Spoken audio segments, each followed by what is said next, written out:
Сәлеметсіздер ме, құрметті білім алушылар. Бүгінгі біз екінші сабағымызды бастаймыз. Алдыңғы сабақты біраз адамдар көрген екен. Сіздерге көргендеріңізге рахмет, қолдау көрсеткендеріңізге және астында өздеріңіздің пікірлеріңізді қалдырғаныңызға көп рахмет. Ал бүгінгі сабақта біз ағылшын тілінде жиі қолданылатын, көп қолданылатын 30 сөздерді және сөйлемдерді үйренетін боламыз. Жалпы 30, алай олай болса кеттік. Thanks so much. Көп рахмет, үлкен рахмет. Мысалы, thanks so much for the birthday money. Маған туған күніме берген ақшаңа көп рахмет. Thanks so much. Бірінші. Екіншісі, I really appreciate it. Яғни мен сізге сондай ризамын. Мен сіздің жасаған жақсылығыңызды бағалаймын. Appreciate деген сөздің өзі бағалау деген сөз. I really appreciate it. Мен бұл жасағаныңызды қатты бағалаймын. Яғни бізде өзімізше айтқанда, мен сізге өте ризамын. I really appreciate it.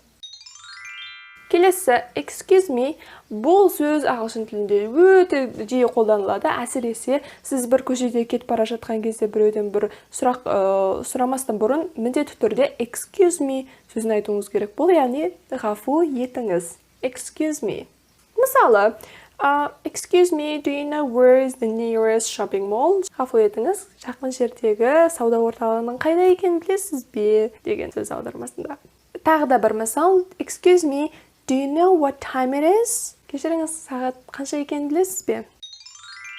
Келесі, I'm sorry. Кешірім өтінемін. I'm sorry, I'm late. I'm sorry, кешірім сұраймын. I'm late, мен кешігіп қалдым. Жалпы қандай да бір іске кінәлі болған жағдайда I'm sorry десеңіз, яғни бұл кешірім сұраймын деген сөз. What do you think? Бұл яғни екінші адамның пікірін білу мақсатында. Мысалы, I'm going to wear this yellow blouse. What do you think? Мен мына сары жейдені киейін деп жатырмын. Сен не ойлайсың? Яғни, мен осыны киейін ба, кимей қояйын ба деген сөз ғой. What do you think? Сен қалай ойлайсың? What do you think? Келесі, how does that sound? Бұл сөз бізге қазақшасына тура аударған кезде бұл қалай естіледі деп аударамыз, бірақ қазақшасында ешқандай мағына берілмей қалады. Бірақ бұның мағынасы, яғни сізге бір ұсыныс айтады. How does that sound? Let's go to the party. How does that sound? Сауық кешіне барайық. Ол туралы не ойлайсың деген сөз. How does that sound? Және осыған орай оның жауаптары да болады. Oh, that sounds great. Мынауың керемет екен. Мысалы, мына ұсыныс керемет екен деген сияқты. That sounds great. Келесі, never mind. Оқасы жоқ, ешнәрсе етпейді деп аударылады. Мысалы, жаныңыздағы адам айтады, мен күріш жейін деп едім дейді. Бірақ сіз оған сорпа алып қоятын болсаңыз, сосын, ой, кешірме, саған сорпа алып қойып қой десе, ол кісі айтады, never mind. Яғни, ештеңе етпейді, мен де оны жей саламын деген сөз ғой. Never mind. Ештеңе етпейді. I am learning English. Мен ағылшынша үйреніп жүрмін. Егер сіздің ағылшыншаңыз өзіңіз ойлағанша керемет те, яғни өзіңіздің ойыңызды жақсы жеткізе алмай жатқан жағдайда, онда сіз I'm sorry, I'm learning English. Яғни мен үйреніп жүрмін ағылшынша. Яғни ол сізден бірден түсінеді. Яғни сіздің енді ағылшынша үйреніп жүргеніңізді. Келесі көп қолданылатын сөз ол I don't understand. Мен түсінбеймін. Өткен шақта да айтуға болады. Мен түсінбедім. I don't understand. Біреу сізге ағылшынша тез сөйлеп кетті, сіз түсінбей қалдыңыз. Мәне не деп сөйлеп кетті деген сияқты. Сонда айтасыз, oh, I'm sorry, I don't understand. Яғни кешіріңіз, мен сіздің айтқаныңызды түсінбедім. Осыдан кейін, could you repeat that please? Деп айтасыз. Could you repeat that? Қайттан айта аласыз ба? Please, өтінемін. Сіз жаңа түсінбей қалдыңыз ғой. Сіздің алдыңыздағы адам ағылшынша тез сөйлеп тұратын болса, сіз тек қана ақырын сөйлейтін ағылшыншаны ғана тыңдап үйреніп қалған болатын болсаңыз, онда ақырындап айтыңызшы деген сөз үйренейік. Could you please talk slower? Could you please talk slower? Slower деген ақырындап деген сөз. Thank you, that helps a lot. Рахмет, бұл маған үлкен көмегін көрсетіп жатыр. Бұл жаңағы жағдайда болады. Мысалы, сіз сұрадыңыз ғой, ой, кішкене ақырын сөйлей аласыз ба? Жаймен ақырындап дедіңіз ғой. Ал енді жаңа кісі алдыңыздағы ақырындап сөйлеп жатса, сізге кәдімгідей түсінуге көмек тигізіп жатса, ол кезде де айтуға болады. Oh, thank you, that helps a lot. Рахмет, бұл маған кәдімгідей көмектесіп жатыр. Келесі бір жақсы көмектесетін сұрақ. What does? Сосын сызықшаның орнына сіздер өздеріңіздің түсінбеген сөздеріңізді алып қоясыздар. Сосын артына mean деген сөзді айтасыздар. What does phone? Телефон mean. What does phone mean? Бұл деген сөз, мына телефон деген сөз не мағына береді деген сөз ағылшынша. Сосын сіз өзіңіз сол сөзді түсінбей тұрған кезде сіздің алдыңыздағы адам сізге оның не мағына беретінін түсіндіріп береді. How do you spell that? Ағылшын тілінде қазақ тілімен салыстырған кезде әрбір сөз жазылғанда бөлек-бөлек оқылады. Қазақ тілінде біз қалай жазамыз, солай оқимыз ғой, ағылшын тілінде басқаша.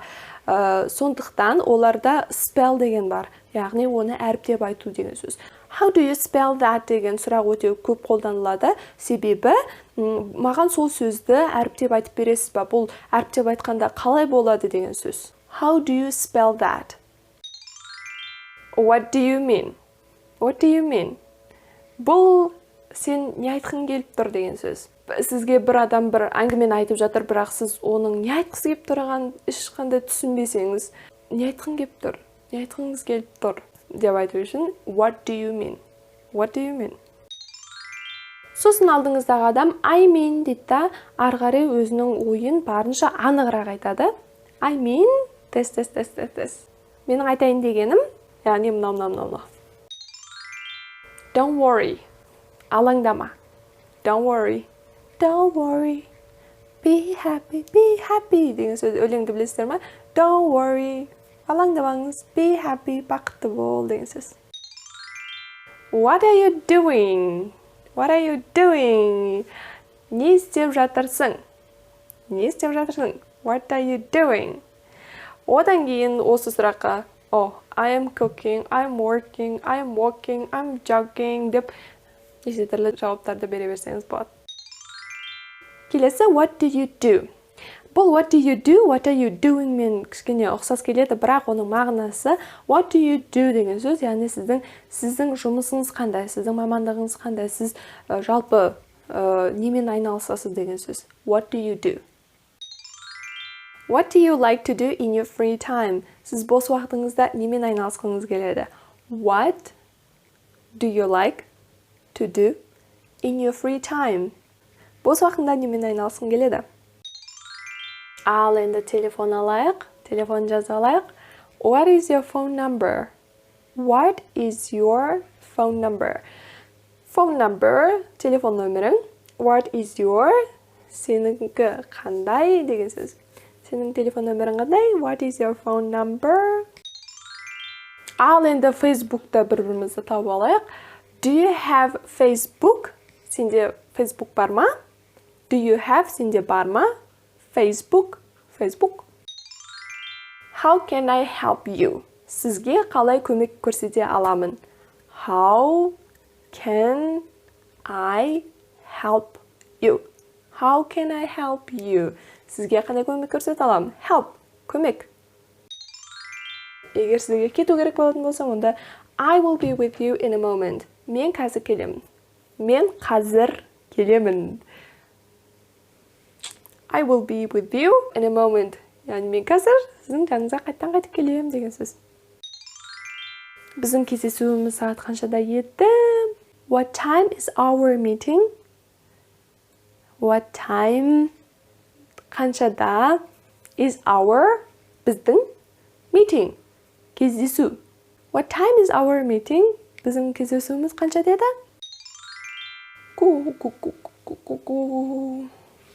Егер сіз сөйлесіп жатырсыз, бірақ дәл сол уақытта сіздің телефонды қойып бір жұмыспен айналысуыңыз керек. Please call me back. Маған қайтадан хабарласыңызшы. Маған қайта хабарласшы. Please call me back. Oh, really? Actually, I thought... Бұл мынандай сөз деген. Мысалы, сіз бір адаммен ойымен келіспей қалдыңыз, бірақ жоқ, сенікі дұрыс емес, былай деп айтқанның орнына сіз сыпайы Oh really? Actually I thought десе ары қарай айта бересіз. Мысалы, бұл қандай мағына береді? Oh really? Шынымен ба? Солай ма? Actually, негізінде I thought. Мен былай ойладым. Басында ойлап жүріңіз, біз музейге барамыз. Сосын жаныңыздағы адамдардың барлығы жоқ, біз киноға барамыз десе. No, we all go to the cinema. And you say, oh really? Actually, I thought we will go to the museum. Солай ма? Біз негізі музейге барамыз деп ойлап едім? Деп айтасыздар. Actually, негізінде. Actually, негізінде былай еді, негізінде солай еді. Actually, негізінде. Ал енді соңғысы, I'm about to десе ары қарай жасайтын жұмысыңызды айтасыз. Яғни бір нәрсе істейін деп жатқаныңызды айтатын сөз ғой. Егер сіз кеткелі жатқан болсаңыз, I'm about to go. Мен кеткелі жатырмын. I'm about to go. Осымен бүгінгі біздің сабағымыз аяқталды. Сіздерге бүгінгі сабақ ұнады деген үміттемін. Осы бүгінгі үйренген 30 сөздер мен сөйлемдер сіздердің алдағы уақытта шетелге барып жатқан жағдайда сіздерге қажетті болады деген үміттемін. Келесі сабақтарда көріскенше сау болыңыздар. Bye!